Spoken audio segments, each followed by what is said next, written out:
How many of you are completely comfortable with calling yourselves a leader? See, I've asked that question all the way across the country, and everywhere I ask it, no matter where, there's always a huge portion of the audience that won't put up their hand. And I've come to realize that we have made leadership into something bigger than us. We made it into something beyond us. We made it about changing the world. And we've taken this title of leader and we treat it as if it's something that one day we're going to deserve. But to give it to ourselves right now means a level of arrogance or cockiness that we're not comfortable with. And I worry sometimes that we spend so much time celebrating amazing things that hardly anybody can do, that we've convinced ourselves that those are the only things we're celebrating. And we start to devalue the things that we can do every day. And we start to take moments where we truly are a leader, and we don't let ourselves take credit for it, and we don't let ourselves feel good about it.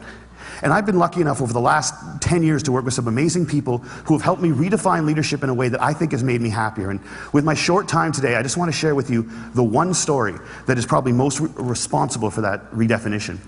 I went to a school on a little school called Mount Allison University in Sackville, New Brunswick.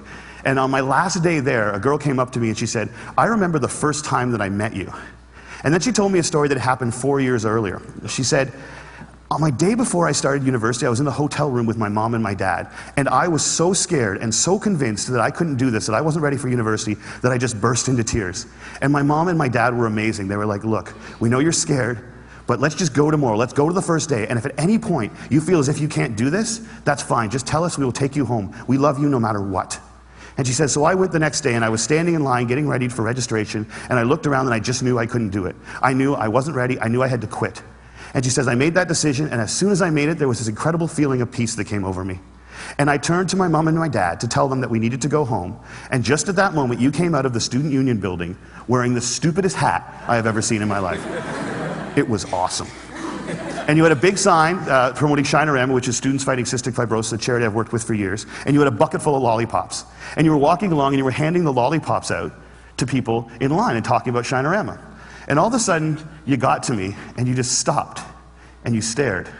It was creepy. This girl right here knows exactly what I'm talking about. And then you looked at the guy next to me and you smiled and you reached in your bucket, you pulled out a lollipop and you held it out to him. And you said, you need to give a lollipop to the beautiful woman standing next to you. And she said, I have never seen anyone get more embarrassed faster in my life. He turned beet red and he wouldn't even look at me. He just kind of held the lollipop out like this.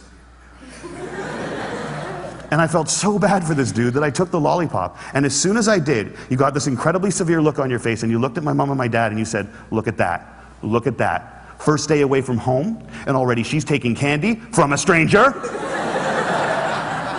And she said everybody lost it. 20 feet in every direction, everyone started to howl. And I know this is cheesy, and I don't know why I'm telling you this, but in that moment when everyone was laughing, I knew that I shouldn't quit. I knew that I was where I was supposed to be, and I knew that I was home. And I haven't spoken to you once in the 4 years since that day, but I heard that you were leaving. And I had to come up and tell you that you've been an incredibly important person in my life, and I'm gonna miss you. Good luck. And she walks away, and I'm flattened. And she gets about 6 feet away, she turns around and smiles and goes, you should probably know this too. I'm still dating that guy 4 years later. A year and a half after I moved to Toronto, I got an invitation to their wedding. Here's the kicker, I don't remember that. I have no recollection of that moment, and I've searched my memory banks because that is funny, and I should remember doing it, and I don't remember it. And that was such an eye-opening, transformative moment for me to think that maybe the biggest impact I'd ever had on anyone's life, a moment that had a woman walk up to a stranger 4 years later and say, you've been an incredibly important person in my life, was a moment that I didn't even remember. How many of you guys have a lollipop moment, a moment where someone said something or did something that you feel fundamentally made your life better? All right. How many of you have told that person they did it?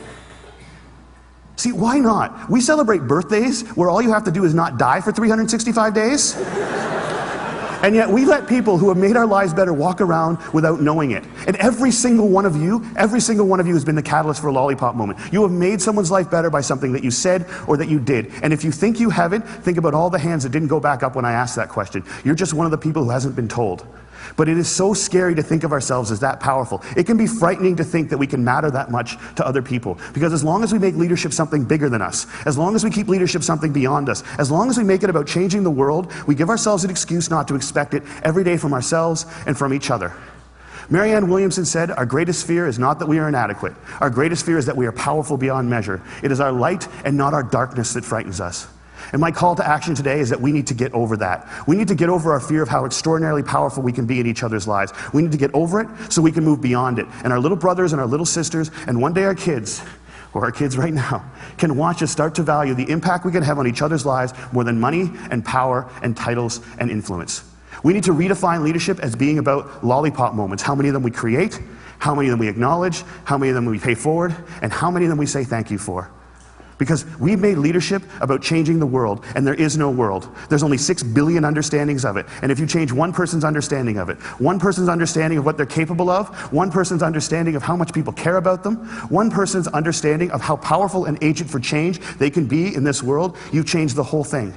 And if we can understand leadership like that, I think if we can redefine leadership like that, I think we can change everything. And it's a simple idea, but I don't think it's a small one. And I want to thank you all so much for letting me share it with you today.